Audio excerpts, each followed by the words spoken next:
Saludos gamers, recientemente tuve la oportunidad de probar el playtest de Dreadmore, un nuevo juego de pesca, exploración y supervivencia que mezcla una ambientación bastante oscura con criaturas mutantes, combate y un mundo completamente inundado. Si jugaste títulos como Dredge, probablemente este proyecto te va a llamar bastante la atención, especialmente por la tensión constante que transmite mientras navegas entre aguas peligrosas y lugares abandonados. Hoy quiero contarles qué me pareció este interesante juego y algunas de las cosas que más destacaron durante el playtest.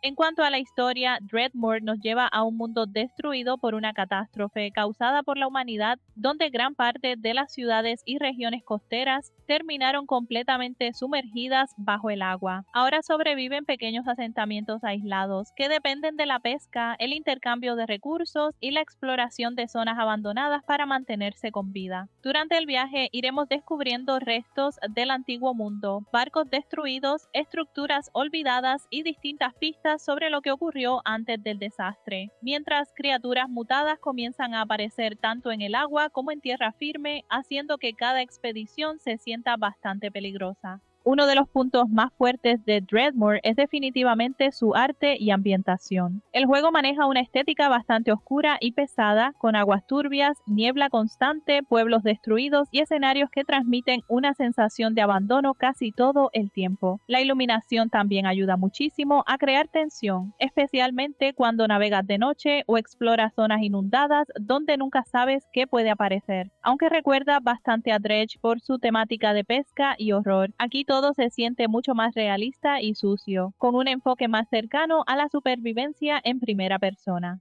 En la jugabilidad, Dreadmore combina exploración, pesca, supervivencia y combate en tiempo real de una manera bastante interesante. Durante el playtest, gran parte del contenido todavía estaba limitado, pero aún así ya se podían ver varias de las mecánicas principales que tendrá el juego completo. La pesca funciona con distintos tipos de criaturas y recursos, donde algunas son más pasivas y otras bastante agresivas, por lo que poco a poco será necesario fabricar mejor equipamiento y utilizar distintos tipos de carnada para capturar especies más peligrosas y valiosas. El sistema de crafteo también tiene bastante importancia, permitiendo fabricar herramientas, mejoras y objetos para sobrevivir durante las expediciones. También pude notar que el juego contará con árboles de talentos enfocados en la pesca y progresión del personaje, además de mejoras para el propio bote, algo que parece tendrá bastante peso conforme avancemos en la aventura. A esto se suma la exploración de estructuras abandonadas, búsqueda de recursos, administración del inventario y enfrentamientos contra criaturas mutadas. Aunque todavía se nota que el proyecto sigue en desarrollo, la base jugable ya se siente bastante sólida y el Open Playtest estará disponible durante mayo de 2026 en Steam para PC para quienes quieran probarlo.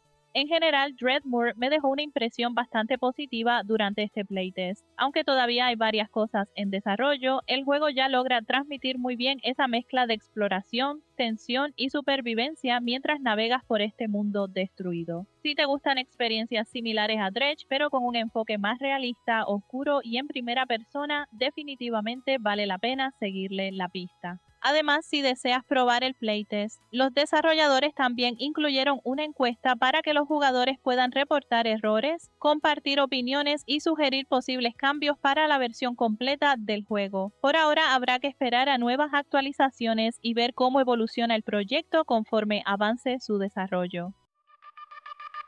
Quito y noche la pantalla, videojuegos te atrapan, super volumen no falla, diversión aquí está ya. En YouTube lo encuentras desde el lunes hasta el domingo.